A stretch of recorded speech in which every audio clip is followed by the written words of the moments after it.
আসসালামু আলাইকুম বন্ধুরা, সবাই কেমন আছো? আলহামদুলিল্লাহ, আশা করি সবাই ভালো আছো। আজকে আমি আপনাদের মাঝে শেয়ার করব একটা বিরিয়ানির রেসিপি। এই যে দেখুন, আমি কিন্তু পেঁয়াজটা ভেজে নিচ্ছি।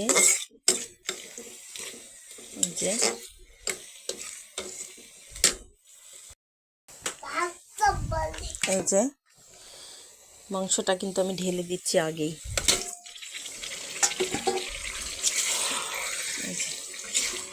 লাল্লা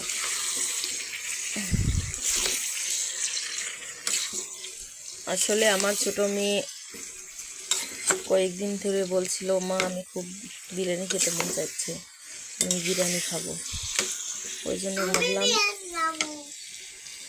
একটু দেখি ঘরে থাকার উপকরণ দিয়ে একটু রান্না করি বাচ্চার জন্য।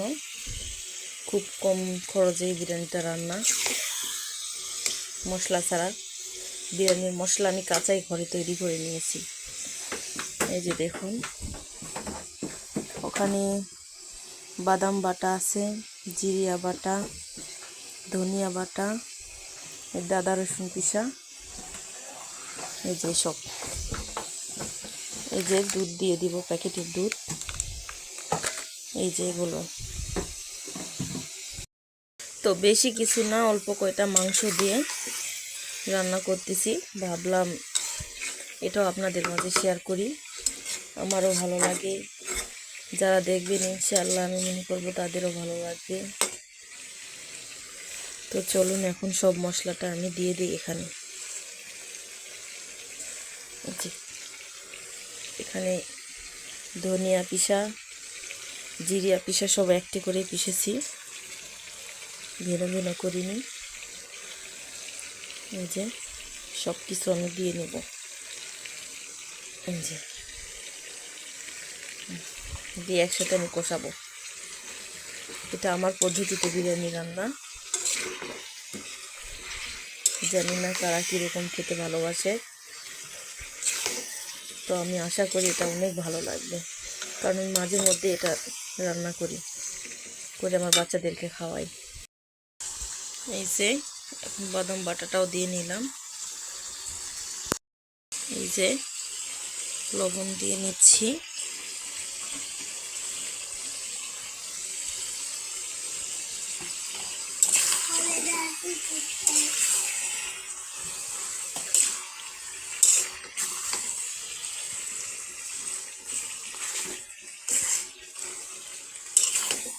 এটাকে এখন আমি ভালো করে কষিয়ে নেব। আর দিয়ে নেব এই যে গুঁড়া মরিচ। আমার বেশি নেই, অল্প একটু আছে, মনে হচ্ছে সবই লাগবে, ওই জন্য দিয়ে দিলাম ঢেলে সব কটাই। এখানে কিন্তু আমি হলুদটা দেব না, আমি গুঁড়া মরিচ দিয়েই সবসময় রান্না করি। সব কয়টা কষিয়ে নেব, নেওয়ার পর এখানে দুধ দিয়ে দেব কিন্তু। তো চলুন কয়েক মিনিট এটাকে কষিয়ে নিই। চলে আসলাম 2 মিনিট পর।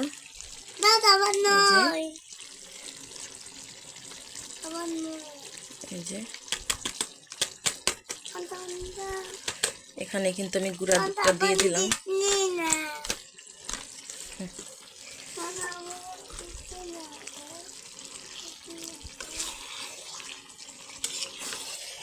ভালো করে নাড়িয়ে দিব, চাড়িয়ে দিব।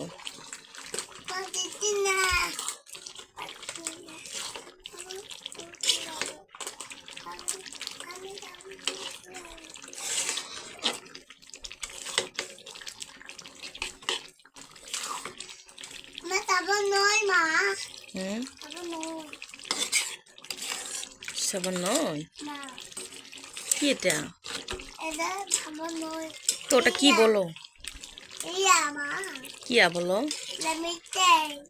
ওটা মিঠাই না, ওটা দুধ, ওটা গরুর দুধ। হ্যাঁ, এই যে দিয়ে নিলাম। এখন এটাকে কষিয়ে নামিয়ে নেব।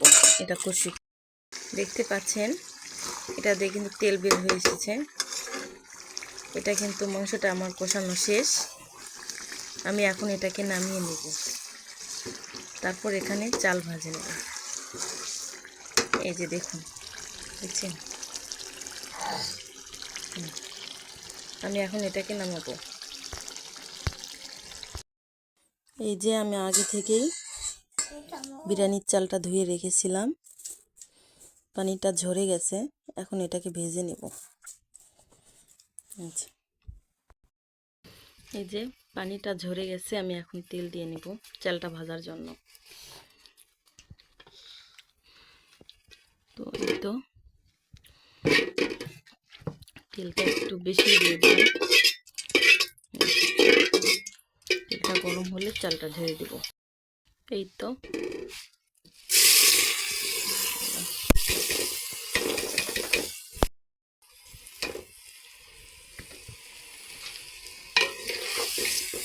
আমি এখন এটাকে চালটাকে ভালো করে ভাজবো। তো আমি কিন্তু অনেক আশা নিয়ে, অনেক আকাঙ্ক্ষা নিয়ে আমি রান্নাটা করছি, বাট ভিডিওটা করছি যাতে আমার আপুদের ভালো লাগবে। অবশ্যই যাদের ভালো লাগবে তারা কিন্তু অবশ্যই লাইক সাবস্ক্রাইব করবেন, কমেন্টে জানাবেন। যদি আপনারা জানান তাহলেই কিন্তু আমার আবার ভালো লাগবে আরেকটা ভিডিও করতে। আশা করি তোমাদের সবাই ভালো লাগবে। তো অনুরোধ করেই বলছি, আপুরা প্লিজ সাবস্ক্রাইব করবা, আমাকে সাপোর্ট করবা সবাই। আমি আরও অনেক দূর এগোতে চাই, আপনারা প্লিজ সাপোর্ট করবেন। তো দেখতে পাচ্ছেন চালটা কিন্তু আমার অনেকটাই ভাজা শেষ, চালটা কিন্তু অনেকটা বেড়েছে, যা দিয়েছিলাম তার থেকে অনেকটাই বেড়েছে। তো দেখুন এই যে কতটা ভাজা হয়েছে, দেখছেন? ভাজাটা প্রায় শেষ আমার। এই যে এখন এটার ভিতরে আমি মাংস দিব। তো এই যে আমি এখন এগুলো সবগুলো আস্তে আস্তে ধরে নেব। বিসমিল্লাহ।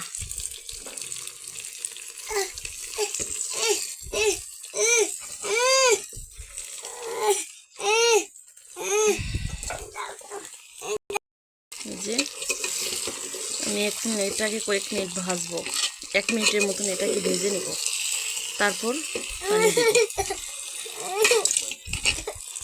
তো এটাকে আমি 1 মিনিটের ভিতর ভেজে নিয়েছি, এখন আমি পানি দিয়ে দিব। এই যে পানিটা আমি আগে থেকে গরম করে নিয়েছি, তাতে দেওয়ার সাথে সাথেই বলক উঠে যাবে।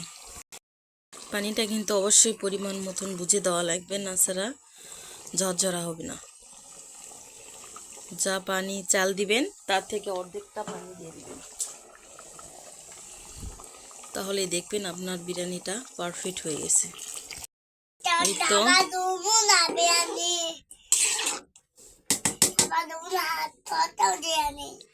আচ্ছা ঠিক আছে, এই যে পানিটা এরকম দিয়ে দিব। দেখছেন আমার মেয়েটা কত দূর আমাকে ইয়ে করে খায়, দেখছেন আমার মেয়েটা কিরকম দুষ্ট, সারাদিন জ্বালিয়ে খায়, কোনো কিছুতেই কথা শোনে না, সারাক্ষণ আমার সাথে থাকবে। তার রাত 10টা হোক কিংবা 12টা হোক, 1টা 2টা হলেও, মানে আমি বাইরে গেলেও কি করে যেন বুঝতে পারে মা চলে গেছে, এই জন্য ও উঠে পড়ে, সব সময় জ্বালিয়ে খায়। আবার থাক দুষ্টমি বলো না, টাটা দাও তো, বলো বন্ধুরা টাটা দাও, টাটা দাও, এইভাবে টাটা দাও। দাও বন্ধুদের টাটা দাও। তো এর মাঝে একটা নাড়াচাড়া দিয়ে রাখবেন, নাড়াচাড়া তলায় নেগে যেতে পারে, যেহেতু জালটা হাই হিটেই আছে। এই যে চালটা কিন্তু এখন আমার ফোটে নেই, তবে এই পানিটা মরতে মরতে চালটা অবশ্যই ইনশাল্লাহ ফুটে যাবে।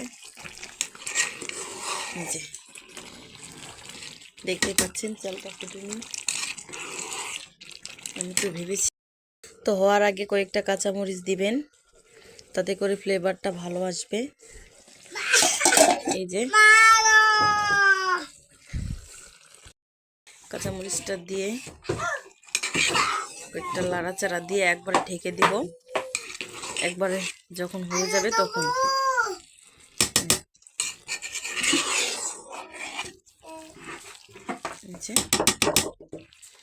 আমি এখানে এখন জালটা লো করে দিয়ে রাখবো, একবারে লো করে দিয়ে রাখবো। এই তো দেখুন কত সুন্দর করে বিরিয়ানিটা কিন্তু আমার ফুটে গেছে, দেখতেছেন? এটা কিন্তু ফাইনালি হয়ে গেছে। তো আমি আপনাদেরকে বেড়ে দেখাবো। এই যে দেখুন বিরিয়ানির কালারটা কীরকম এসেছে। এটা কিন্তু আমি টেস্ট করে দেখছি, অনেক ভালো হয়েছে খেতে। আপনারা যারা যারা খাননি অবশ্যই বাড়িতে এইভাবে ট্রাই করে খাবেন, দেখবেন অনেক ভালো লাগবে। তো আমি আমার মেয়েকে, এই যে ছোট মেয়েকে দিচ্ছি, ও খাবে, খেয়ে কিন্তু ঘুমিয়ে পড়বে, তাই আমি বাবুকে দিয়ে দিচ্ছি। এই যে যারা এতক্ষণ আমার ভিডিওটা দেখছেন অবশ্যই, যারা সাবস্ক্রাইব করেননি সাবস্ক্রাইব করবেন। সবাইকে ধন্যবাদ এতক্ষণ আমার সাথে থাকার জন্য, আমার ভিডিওটা দেখার জন্য। আল্লাহ হাফেজ, আসসালামু আলাইকুম।